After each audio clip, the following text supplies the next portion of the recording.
بسم اللہ الرحمن الرحیم اللهم صل على محمد وآل محمد اللهم صل على بسم اللہ الرحمن الرحیم وبه نستعین وهو خیر معین رب اشرح لي صدری ويسر لي امری واحلل عقدۃ من لسانی یفقهوا قولی بسم اللہ الرحمن الرحیم اللهم كل وليك الحجة بن الحسن صلواتك عليه وعلى آبائه في هذه الساعة وفي كل ساعة وليا وحافظا وقائد وناصرا ودليلا وعينا حتى تسكنه أرضك طوعا وتمتعه فيها طويلا بسم الله الرحمن الرحيم ومن يطع الله ورسوله فأولئك مع الذين أنعم الله من النبيين والصديقين والشهداء والصالحين حسن أولئك رفيقا صدق الله العلي العظيم۔ ماہ مبارک رمضان کی 8ویں تاریخ، یہ 8واں پروگرام ہے۔ سورہ نساء کی 69ویں آیت کو میں نے آپ کے سامنے تلاوت کرنے کا شرف حاصل کیا۔ ہمارے ناظرین کرام کی خدمت میں اس آیت کریمہ کے حوالے سے تذکرہ امام مہدی قرآن اور حدیث کے روشنی میں آپ کے سامنے کچھ باتیں پیش کرنے کی سعادت حاصل کرنا چاہتے ہیں کہ جب یہ آیت کریمہ کے حوالے سے جب کسی نے پوچھا، ظاہراً حذیفہ یمانی نے پوچھا کہ امام رسول خدا صلی اللہ علیہ وآلہ وسلم سے کہ الذین انعم اللہ من النبیین والصدیقین والشہداء والصالحین حسن اولئک رفیقا ومن یطع اللہ ورسولہ فاولئک مع الذین، جس نے اللہ کی اطاعت کی والرسول کی اطاعت کی، وہ لوگ ان لوگوں کے ساتھ ہوں گے جن پر اللہ نے اپنی نعمتوں کو نازل کیا۔ کون لوگ ہوں گے جن پر نعمتوں کا اللہ نے نازل کیا؟ نبیوں میں سے بھی ہوں گے، صدیقین میں سے بھی ہوں گے، شہداء سے بھی ہوں گے، اور صالحین میں سے بھی ہوں گے، اور رفقاء میں سے بھی ہوں گے۔ ان کے ساتھ ان لوگوں کا شمار ہوگا جس نے اللہ کی اطاعت کی اور رسول کی اطاعت کی۔ تو جب حذیفہ یمانی نے اس آیت کریمہ کے حوالے سے رسول خدا سے سوال کیا، فقلت یا نبی اللہ فداک ابی و امی من ہؤلاء، یا رسول اللہ میرے ماں باپ آپ پر قربان ہو جائے کہ وہ کون لوگ ہیں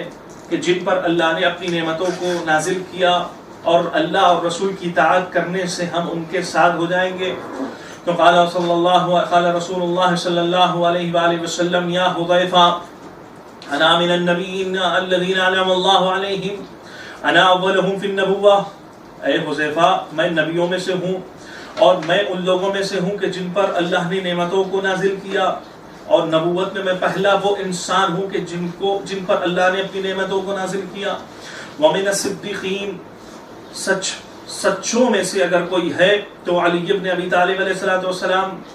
لما بعثنی اللہ عز وجل برسالتی کان اول من صدق بی، کہ جب اللہ نے مجھے رسالت پر مبعوث کیا تو سب سے پہلے اگر کسی نے تصدیق کی ہے تو وہ علی ابن ابی طالب علیہ السلام ہے۔ ثم من الشہداء حمزہ و جعفر من الصالحین، پھر شہداء میں سے حمزہ و جعفر ہوں گے، اور من الصالحین والحسن والحسین سیدا شباب اہل الجنہ، اور صالحین میں سے اگر کوئی ہے تو وہ حسن و حسین جو جوانان جنت کے سردار ہوں گے، وحسن اولئک رفیقا، اور جو رفقا جو بہترین رفقا ہوں گے وہ المہدی فی زمانہ، یعنی اگر کوئی انسان اللہ کی اطاعت کرتا ہے، رسول کی اطاعت کرتا ہے تو اس کا شمار ان لوگوں کے ساتھ ہوگا جن پر اللہ نے نعمتوں کو نازل کیا، یعنی نبیوں میں سے بھی ہوں گے وہ لوگ، صدیقین میں سے بھی ہوں گے، وہ شہداء میں سے بھی ہوں گے، صالحین میں سے بھی ہوں گے، اور امام مہدی کے رفقاء میں سے بھی ہوں گے۔ تو معلوم یہ ہوا کہ اگر ہم نے حق بجانب حق اطاعت خدا کو انجام دیا اور رسول کی اطاعت کو برحق اور حق رسول کی اطاعت کا حق ادا کیا، تو اس کا مطلب یہ ہے کہ ہمارا شمار نبیوں میں سے بھی ہوگا، ہمارا شمار ان لوگوں کے ساتھ ہوگا کہ جن پر اللہ نے نعمتوں کو تمام کیا، نعمتوں کو نازل کیا۔ اب آپ غور فرمائیے گا کہ ہمارا شمار نبیوں میں سے، ہمارا شمار ان لوگوں کے ساتھ ہو رہا ہے جو نبیوں میں سے ہیں، ہمارا شمار ان لوگوں کے ساتھ ہو رہا ہے جو سچ اور تصدیق کرنے والوں میں سے ہیں، اور ہمارا شمار ان لوگوں میں سے ہو رہا ہے جو صالحین ہیں، ہمارا شمار ان لوگوں میں سے ہو رہا ہے جو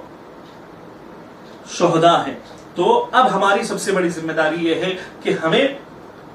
خدا کی اطاعت کرنی ہے، ہمیں رسول اللہ کی اطاعت کرنی ہے۔ اطاعت کرنی ہے تو ہمارا شمار امام زمانہ کے رفقا میں ہوگا، ہمارا شمار نبیوں کے ساتھ ہوگا، ہمارا شمار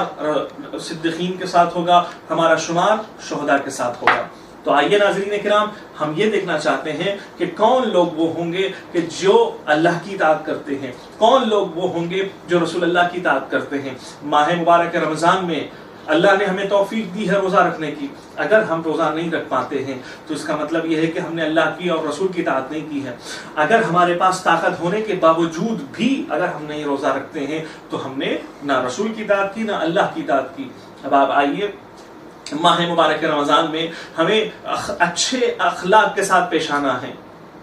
تو اگر ہم اچھے اخلاق کے ساتھ پیش آ رہے ہیں تو ہم نے اللہ کی بھی اطاعت کی، رسول اللہ کی بھی اطاعت کی۔ ماہ مبارک رمضان اللہ کا مہینہ ہے جس میں پروردگار عالم نے سارے مسلمانوں کو، سارے مومنین کو دعوت دی ہے۔ اللہ جو ہے میزبان ہوتا ہے اور سارے مسلمان مہمان ہوتے ہیں۔ اب یہ ہمیں توجہ دینے کی ضرورت ہے کہ اللہ کے مہینے میں اللہ کے ہاں ہم مہمان ہو رہے ہیں، شیطان کو جو ہے زنجیروں سے باندھ دیا گیا۔ اب ایسے موقع پر ہمیں یہ دیکھنا ہے کہ ہم گناہوں سے دور ہو رہے ہیں یا نہیں ہو رہے ہیں، اللہ کی اطاعت کے قریب، اللہ کی اطاعت سے ہم جو ہے مزین ہو رہے ہیں یا نہیں ہو رہے ہیں۔ بسا اوقات ایسا ہوتا ہے کہ 11 مہینوں کا اثر بھی 12ویں مہینے میں ہوتا ہے۔ 11 مہینے ہم گانے سنتے تھے، 12ویں مہینے میں بھی ہمارا دل یہ کہتا ہے کہ ہم گانے سنیں۔ 11 مہینے ہم دوسروں کو برا بھلا کہتے تھے اور 12واں مہینے میں بھی اور یہی دل کہتا ہے کہ ہم دوسروں کو برا بھلا کہیں۔ تو ہمارے ناظرین کرام سے ہم یہ گزارش کرنا چاہتے ہیں کہ یہ مہینہ ہے غنیمت سمجھے،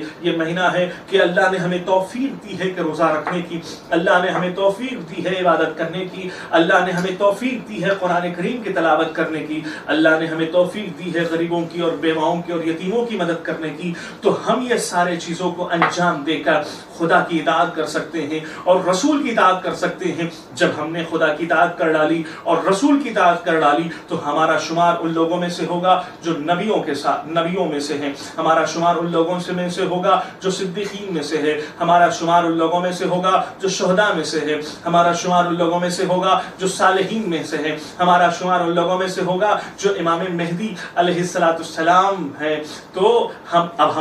فیصلہ آپ کے ہاتھوں میں ہے کہ آیا خدا کی اطاعت کر کے ان کے ساتھ ہم شامل ہو جائیں، آیا شیطان کی اتباع کر کے شیطان کے ساتھ شامل ہو جائیں۔ تو انشاءاللہ